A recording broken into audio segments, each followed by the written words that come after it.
बड़ी खुशी हो रही है मन नूं कि परमात्मा ने कोई ड्यूटी लाई सी, वो पूरी कर रहे हैं। ਉਹਦੇ ਲਈ मैं ਤੁਹਾਨੂੰ ਸਾਰਿਆਂ ਨੂੰ ਵਧਾਈ ਦਿੰਦਾ। ਇਹ ਬਲ ਤੁਸੀਂ ਬਖਸ਼ਿਆ ਕਿਉਂਕਿ ਜਨਤਾ ਦੇ ਵਿੱਚ ਹੀ, ਲੋਕਾਂ ਦੇ ਵਿੱਚ ਹੀ परमात्मा बसता।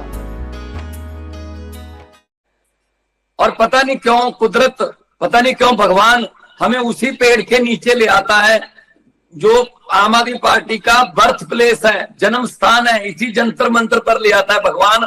ये प्रोग्राम, ये आज का जो प्रोग्राम है, ये पहले से ही तय था, लेकिन जज साहब का फैसला ऐसा आ जाएगा ये हमें पता नहीं था। तो आज हम लोगों को एक मौका मिला है ये बताने का पूरे देश को कि सच सच ही होता है। सच बोलने का सबसे बड़ा फायदा एक होता है कि उसको एक बार बोलकर दोबारा याद नहीं रखना पड़ता। जहां भी बोलोगे सच ही बोलोगे। झूठों को याद रखना पड़ता है कि पिछली बार क्या कहा था, अब इस साल क्या कहें। कई बार वो जीएसटी का विरोध कर चुके हैं, बाद में जीएसटी लगानी पड़ गई। कितने फैसले हैं मोदी जी जिनका विरोध करते थे, बाद में उन्हीं को बदलना पड़ गया अपने फैसलों को। पहले झूठ बोलते थे, तेल की कीमतों पर बोलते थे मोदी जी कि इतनी बढ़ गई हैं, अब अभी तेल की कीमतें उससे भी ज्यादा बढ़ गई। अब कह रहे हैं ये मास्टर स्ट्रोक है। तो ये जो आम आदमी पार्टी की नींव रखी गई थी, जहां जिस पेड़ के नीचे, नीम के पेड़ के नीचे गोपाल भाई भी इसका जिक्र कर रहे थे, उसी जगह पर आकर हम आज फिर एक बार ये प्रण करते हैं कि देश की राजनीति को बदलने आए हैं, देश की राजनीति में ईमानदारी भरने आए हैं। देश की राजनीतिक पार्टियों का मैनिफेस्टो जो नफरत और धर्म की बातों से भरा रहता था, उसमें हर पार्टी के मैनिफेस्टो में स्कूलों की बात, अस्पतालों की बात, बिजली की बात, रोजगार की बात, इंफ्रास्ट्रक्चर की बात, ये बातें अरविंद केजरीवाल जी ने लिखने पर मजबूर किया है दूसरी पार्टियों को। नहीं तो धर्म और जाति के सिवा और कुछ करते ही नहीं थे।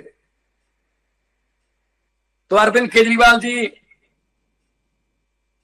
हमारे लीडर हैं और उन्होंने बता दिया है कि अगर कुछ भी तय कर ले इस देश का नागरिक, इस 140 करोड़ अगर तय कर ले कि ये काम करना है तो हो जाता है।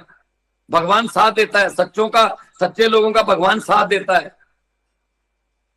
तो आज इस मौके पर